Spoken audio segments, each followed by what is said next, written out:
Hey, how much do you make a year?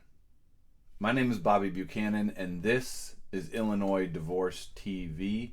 I'm a practicing attorney in the Chicagoland area that does exclusively divorce cases. In today's episode, I'm going to break down for you how to exchange financial information in an uncontested divorce. Nobody likes being asked how much do you make per year, what's in your bank account, what's your credit card debt. It's uncomfortable, and it might be uncomfortable even with your spouse that you're going through a divorce with.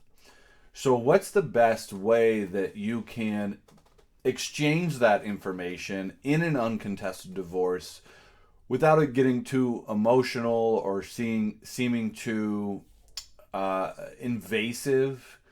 Because it is inherently invasive, but if you do it in the right way, it can feel more organized, under control, and just methodical as part of the divorce process. So here's what I propose in an uncontested divorce if you want to have a fair exchange of financial information. So you and your spouse have already decided we're going to get divorced. Let's figure this out ourselves. We don't need to get the lawyers involved yet or at all.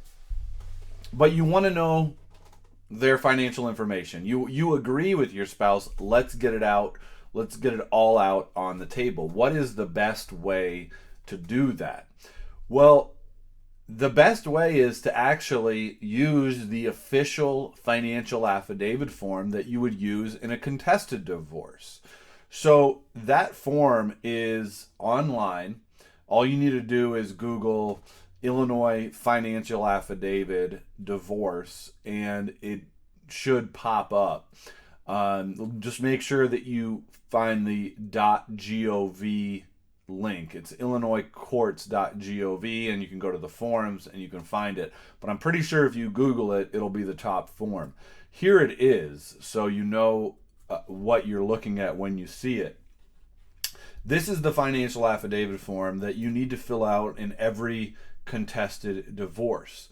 And what I would propose is that when you and your spouse are trying to figure out what to do, you say to your spouse, listen, I want to do this in the most transparent manner possible without there being, any games being played. Let's just get it out all on the table. What I would propose is that we use the form that is published by the Illinois courts for doing this, and let's fill it out ourselves, exchange it, and then go from there.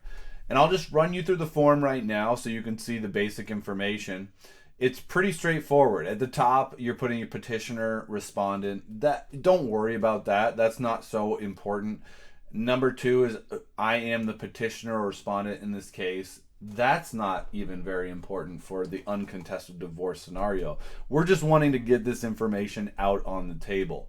So you can actually skip all the way down and go to page 2 and just say, okay, let's start with my employment information. And this might be the first time that you're really learning or understanding this information from your spouse, because in certain marriages, those basic financial pieces aren't exchanged on a regular basis. So this will be the first test as to see whether or not your spouse actually wants to get an uncontested divorce.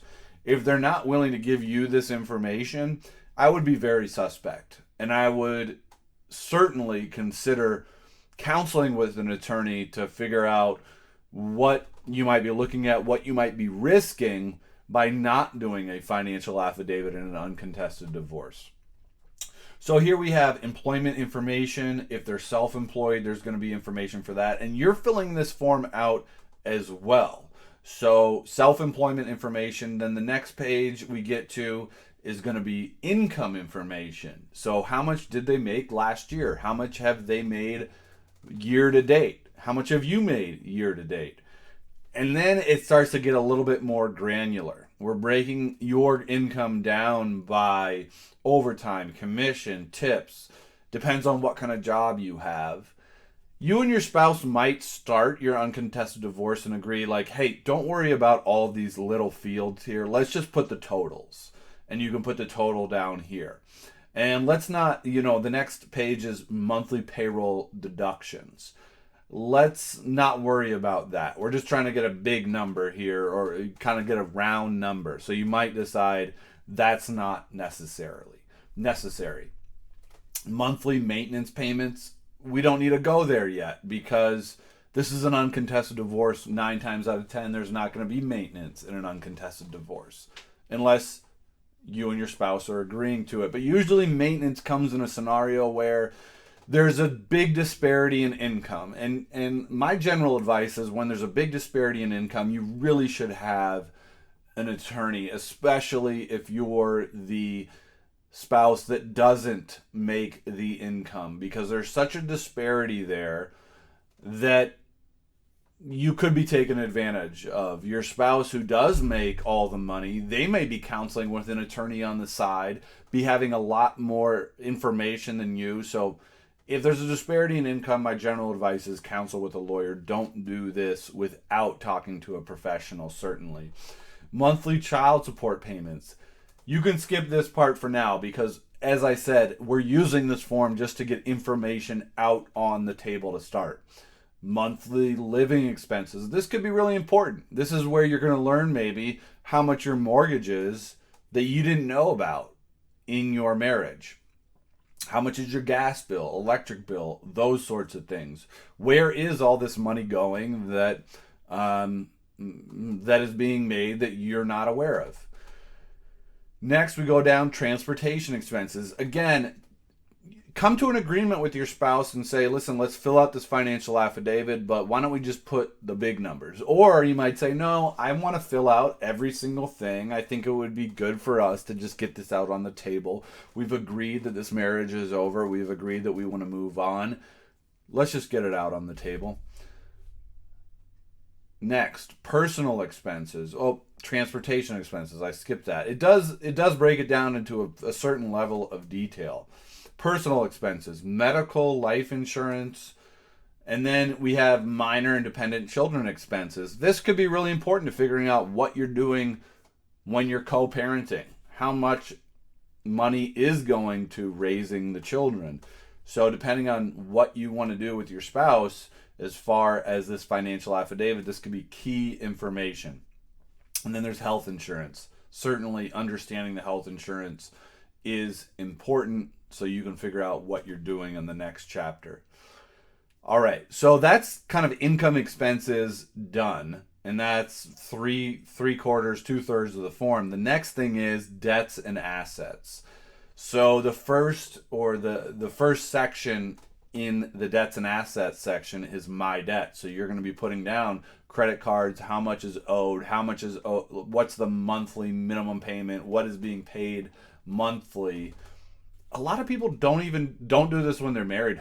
Nobody does this when they're married. So doing it while you're getting divorced can be difficult, because you're really kind of exposing yourself, and you're taking the blinders off as far as your financial situation goes. But it's going to be key to understanding how you can unravel and untangle your marriage. And that is what an uncontested divorce is. It's a final financial document, or not just financial, but custodial as well. But the financial piece says, here's what's going to happen with our debts. Here's what's going to happen with our assets. Here's what the child support is going to be. Here's what the spousal support is going to be. So you need to get it all out on the table. Then we're going into assets, and the financial affidavit breaks it down into different categories. There's cash and cash equivalents, so that's your checkings, your savings accounts, certificates of deposit, cash and prepaid debit cards, investment accounts, real estate, motor vehicles, business interests. There is a spot for everything here. Retirement benefits, collectibles, other private property. Property that you've transferred in the last couple of years, lawsuits that you've filed. Maybe your spouse has a workers' comp lawsuit that's going on, or a job-related lawsuit that's going on of some sort that's going to affect their income. or they may be getting an award or a personal injury lawsuit or something like that. And then income tax information. It is completely common for there to be a surprise at a divorce about what the tax liability is. So this is an opportunity to get in front of it. Is you're putting down what was the tax return last year. Usually one spouse is preparing the tax return, the other spouse is just trusting them and signing it. And they may learn during the divorce process that it wasn't what they thought it was. The financial affidavit is your first opportunity to figure that out. And then you could sign it, you could agree that you're signing it, and that might carry a little bit more weight for you. Not really necessary if you want to keep it friendly, if you will. And that's it. There is an additional page too that you can download that's additional information. So anything else that may not fit into these categories could be used. But that's the general best, that is the best way that I would recommend for an uncontested divorce, if you want to get it all out on the table and make sure that you're not missing anything. Again, you can download the form at illinoiscourts.gov. I'm pretty sure that's the URL, but if you Google Illinois financial affidavit divorce, it should be the first thing that pops up, and the form will look at this. You can comment below, and I'm happy to send it to you. Any other questions, concerns that you have, I'll be here and try to give you as much information as I can. Thank you for watching, and I'll talk to you soon.